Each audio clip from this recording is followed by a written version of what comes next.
Saya ada satu soalan daripada patient saya yang berkaitan, dia confused sama ada dia nak buat exercise apalah. Bila dia datang, okay, cerita dia macam ni. Dia datang dengan joint pain, basically knee pain lah. Tapi saya advise dia kurangkan berat badan dia. Then dia tanya saya sama ada dia nak buat swimming ke, atau dia nak running ke, ataupun dia nak buat weight training.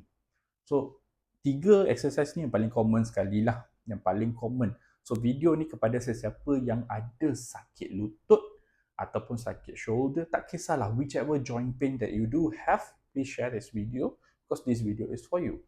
So let us divide into 3 types of exercises. First will be swimming, second will be running, and third will be weight training. So let's move to the least one. Paling nombor 3 lah, daripada 3 sampai 1 lah. Saya akan rankingkan, Dr. T akan rankingkan. Nombor 3 adalah running, nombor 2 adalah weight training, nombor 1 adalah out of all the best is swimming. Kenapa nombor 3? Kenapa running tu nombor 3?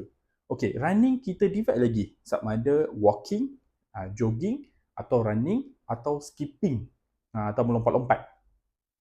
Kenapa saya tak recommend untuk patient yang berat, especially kalau berat sangat-sangat, I don't recommend you to do that.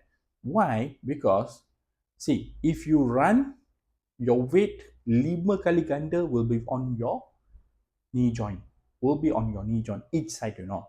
So, kalau you jog, probably 1.5 hingga 2 kali ganda daripada berat.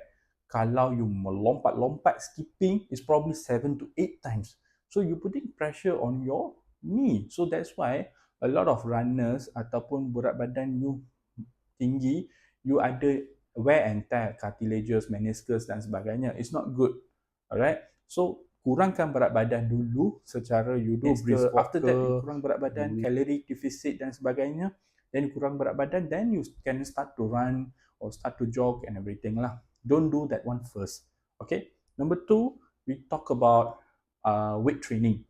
So weight training ni bagus sebenarnya, tapi kalau kita buat lightweight, good control, maksudnya slow and steady, jangan push, jangan sampai tisu koyak, okay? Slow and steady, and definitely paling penting sekali, good form and good posture.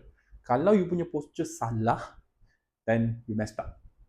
So make sure lightweight, good posture, and ada good form, then and it good for you because dia macam physio. It will strengthen your tendons, it strengthen your muscles and everything. And why I like swimming at the first? Kenapa saya letak swimming tu? Kenapa Dr. T letak swimming tu nombor 1? Kenapa? Sebab sangat simple. Swimming kan, semua weight badan kita akan distribute equally on the water. So our weight load, dia tak stress on your knee. Tetapi your body, your muscles still moves. The mobility is still there. So with certain exercises, pernah tak tengok orang exercise dalam air? Buat treadmill macam dalam air, lepas tu buat orang kata apa, cycling dalam air. Semua tu adalah for your joint pains and everything. It's good actually. It's a way of exercise that actually save your joints. Saya punya tips sangat senang. Sebagai Dr. T, as a clinician, saya punya tips sangat senang.